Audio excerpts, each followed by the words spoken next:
Palm oil ഇറക്കുമതി ഉണ്ട് സിദ്ദിഖെ, palm oil ഇറക്കുമതി ഉണ്ട് സിദ്ദിഖെ, പാമോയിൽ ഇറക്കുമതി ഉണ്ട് സിദ്ദിഖെ. NDAക്ക് വേണ്ടിയിട്ട് വക്കാലത്ത് പറയുന്ന ഒരാളായി ശ്രീ കുറുക്കോളി മൊയ്തീൻ മാറാൻ പാടില്ലായിരുന്നു. O രാജഗോപാലിന്റെ കഴിഞ്ഞ നിയമസഭയിൽ O രാജഗോപാൽ ഉണ്ടായിരുന്നുവെങ്കിൽ O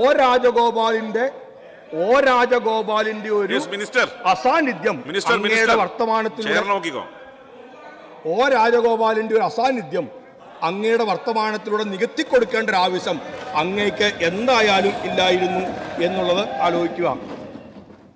അദ്ദേഹം ഇവിടെ സൂചിപ്പിച്ചൊരു പേരും സൂചിപ്പിച്ചു, മൻമോഹൻ സിംഗിന്റെ കാലം എന്ന്. എൻ്റെ പൊന്നെ, ആ ഭയപ്പെടുത്തുന്ന ദിവസങ്ങൾ ഓർമ്മിപ്പിക്കല്ലേ എന്ന് എനിക്ക് പറയാം.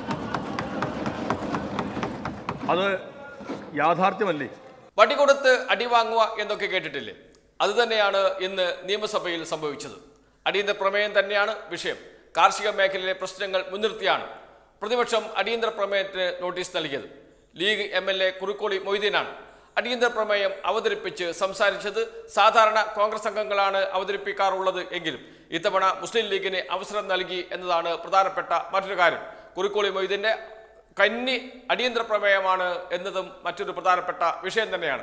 പക്ഷേ അദ്ദേഹം പറഞ്ഞത് മുഴുവൻ തിരിച്ചടിക്കുന്ന കാഴ്ചയാണ് പി പ്രസാദിന്റെ മറുപടിയിൽ കണ്ടത്. എണ്ണി മറുപടി പറഞ്ഞപ്പോൾ പ്രതിപക്ഷത്തിന്റെ നാവടങ്ങിപ്പോയി എന്ന് പറയുന്ന അവസ്ഥയിലേക്കാണ് കാര്യങ്ങൾ പോയത്. പൂർണ്ണമായ നിശബ്ദത, പ്രതിപക്ഷം പൂർണ്ണമായ നിശബ്ദതയിലായിരുന്നു. എന്നാൽ ഭരണപക്ഷം കൈയടിച്ച് ഡെസ്കിലടിച്ച് പ്രോത്സാഹിപ്പിക്കുന്നുണ്ടായിരുന്നു പി പ്രസാദിനെ. കേരളത്തിന്റെ കാർഷിക മേഖല അദ്ദേഹം ഏറ്റവും പ്രധാനമായി അടിയന്തര പ്രമേയത്തിനകത്ത് പറഞ്ഞത് നാളികേരവുമായി ബന്ധപ്പെട്ട കാര്യങ്ങളാണ്. സർ, എന്തുകൊണ്ടാണ് നാളികേര മേഖലയ്ക്ക് പ്രതിസന്ധി ഉണ്ടാകുന്നത്? അദ്ദേഹം ഇവിടെ സൂചിപ്പിച്ചൊരു പേരും സൂചിപ്പിച്ചു, മൻമോഹൻ സിംഗിന്റെ കാലം എന്ന്. എൻ്റെ പൊന്നെ, ആ ഭയപ്പെടുത്തുന്ന ദിവസങ്ങൾ ഓർമ്മിപ്പിക്കല്ലേ എന്ന് എനിക്ക് പറയാം. അത് യാഥാർത്ഥ്യമല്ലേ? ആ കരാറുകൾ നമുക്ക് എന്ത് ഗുണം ചെയ്തു? സർ, 2009 ആഗസ്റ്റ് മിനിസ്റ്റർ പറഞ്ഞോ, പാമോയിൽ ഇറക്കുമതി ഉണ്ട് സിദ്ദിഖെ, പാമോയിൽ ഇറക്കുമതി ഉണ്ട് സിദ്ദിഖെ, പാമോയിൽ ഇറക്കുമതി ഉണ്ട് സിദ്ദിഖെ.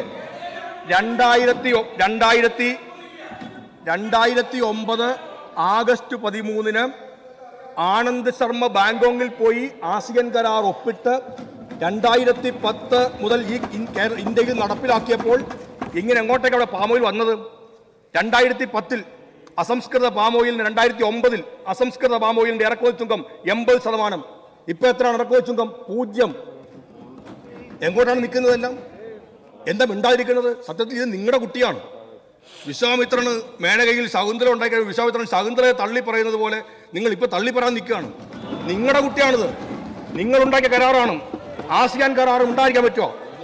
അസംസ്കൃത പാമോയിലിന് 80% ഇറക്കുമതി തീരുവ ഉണ്ടായിരുന്നത് ഇപ്പോൾ 0 മാറി ഈ കരാറിന്റെ ഭാഗമായിട്ട്. ശുദ്ധീകരിച്ച പാമോയിൽ 90% ഉണ്ടായിരുന്നു. ഇപ്പൊ എത്രയാണ്? 12.5%. ആസിയാൻ കരാറിൽ ഒപ്പിടുന്നതിന് മുമ്പ് സംസ്ഥാനവുമായി ചർച്ച നടത്തും എന്ന് അന്ന് കേരളത്തിലെ ഗവൺമെന്റിന് അന്നത്തെ പ്രധാനമന്ത്രി ഉറപ്പ് നൽകിയിരുന്നു. ഒരു ചർച്ചയും ഉണ്ടായതേയില്ല. ഏകപക്ഷീയമായി കരാർ ഒപ്പിട്ടു. ഈ പ്രശ്നങ്ങൾക്കെല്ലാം ഈ പ്രശ്നം ഉണ്ടാക്കിയത് എവിടുന്നാണ്? നമ്മുടെ നാട്ടിലെ കാർഷിക മേഖലയെ തകർക്കും എന്ന് ഈ കരാറുകളുടെ എല്ലാം ഭാഗമായി അന്നേ തന്നെ പറഞ്ഞിരുന്നതാണ്. NDAക്ക് വേണ്ടിയിട്ട് വക്കാലത്ത് പറയുന്ന ഒരാളായി ശ്രീ കുറുക്കോളി മൊയ്തീൻ മാറാൻ പാടില്ലായിരുന്നു. O രാജഗോപാലിന്റെ കഴിഞ്ഞ നിയമസഭയിൽ O രാജഗോപാൽ ഉണ്ടായിരുന്നുവെങ്കിൽ O രാജഗോപാലിന്റെ ഒരു അസാന്നിധ്യം അങ്ങയുടെ വർത്തമാനത്തിലൂടെ O രാജഗോപാലിന്റെ ഒരു അസാന്നിധ്യം അങ്ങയുടെ വർത്തമാനത്തിലൂടെ നികത്തിക്കൊടുക്കേണ്ട ഒരു ആവശ്യം അങ്ങേക്ക് എന്തായാലും ഇല്ലായിരുന്നു എന്നുള്ളത് ആലോചിക്കുക. സർ, യാഥാർത്ഥ്യബോധമില്ലാത്ത ഓരോ രംഗത്തും ഇപ്പൊ റബ്ബറിന്റെ കാര്യത്തിൽ അടക്കം ഇറക്കുമതി ചെയ്യുന്നതിനെ കുറിച്ച് നമ്മൾ നേരത്തെ ഇവിടെ പറഞ്ഞിരുന്നതാണ്. ഈ കാര്യങ്ങളെല്ലാം വിസ്മരിച്ചുകൊണ്ട് കേന്ദ്രം ഏർപ്പെട്ടിരിക്കുന്ന കരാറുകളുടെ ഭാഗമായിട്ട് നമുക്ക് ഈ ബുദ്ധിമുട്ടുണ്ടാകുമ്പോൾ ആ കേന്ദ്രത്തിനല്ലേ നമ്മൾ അത് കുറ്റപ്പെടുത്തേണ്ടത്? നമുക്ക് ലഭ്യമാകേണ്ടുന്ന എമൗണ്ടിൻ്റെ കാര്യത്തിൽ എത്രയോ കോടി രൂപ ഈ കണക്കുകളെല്ലാം പറഞ്ഞു. ഈ ഇതുമായി ബന്ധപ്പെടുത്തിക്കൊണ്ട് ഇന്ത്യൻ തലസ്ഥാന നഗരിയിൽ യൂണിയൻ ഗവൺമെന്റിനെതിരായിട്ട് ഒരു സമരവുമായി പോകുമ്പോൾ ആ സമരത്തെയും ഇവരെല്ലാം കൂടി ആക്ഷേപിക്കുകയായിരുന്നു. നമുക്ക് ലഭ്യമാവാനുള്ളതൊക്കെ ലഭ്യമാകുമ്പോൾ മാത്രമേ കാർഷിക മേഖലയ്ക്ക് ഇതിനേക്കാൾ കൂടുതലായി നമുക്ക് കൊടുക്കാൻ കഴിയുകയുള്ളൂ. അവിടെയും പ്രതിസന്ധി ഉണ്ടാക്കുന്ന ഒരു യൂണിയൻ ഗവൺമെൻറ്റും ആ പ്രതിസന്ധി ഉണ്ടാക്കുന്ന യൂണിയൻ ഗവൺമെൻറ്റുകളുടെ കാലത്തുള്ള പ്രതിസന്ധികൾക്ക് അടിസ്ഥാനത്തിൽ നിന്നുകൊണ്ട് ആ പ്രതിസന്ധി മറികടക്കുന്നതിന് വേണ്ടിയുള്ള നിലപാടുകൾ സ്വീകരിക്കുന്ന സംസ്ഥാന ഗവൺമെൻറ്റിനെ പിന്തുണയ്ക്കുകയായിരുന്നു ശരിക്കും പറഞ്ഞാൽ ചെയ്യേണ്ടിയിരുന്നത്. സാർ, 2024-25 കേന്ദ്ര ബജറ്റിനകത്ത് പൊട്ടാഷ്, ഫോസ്ഫേറ്റ് വളങ്ങളുടെ സബ്സിഡി റിവൈസ്ഡ് ബജറ്റിൽ 60,300 കോടി വകയിരുത്തുന്നത് 45,000 കോടിയായി കുറച്ചിരിക്കുകയാണ്.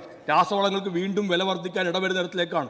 എന്തുകൊണ്ടാണ് നമ്മളുടെയൊക്കെ അജണ്ടയിൽ അല്ലെങ്കിൽ പ്രതിപക്ഷം ഈ പറയുന്നതിനകത്ത് ആ അജണ്ടയിൽ അത് ഇല്ലാതെ പോകുന്നത്? അദ്ദേഹം പറയുന്നു ഇന്ന് ഡൽഹിയിൽ നടക്കുന്ന സമരങ്ങൾക്കകത്ത് ഇടതുപക്ഷമേ ഇല്ല എന്ന്.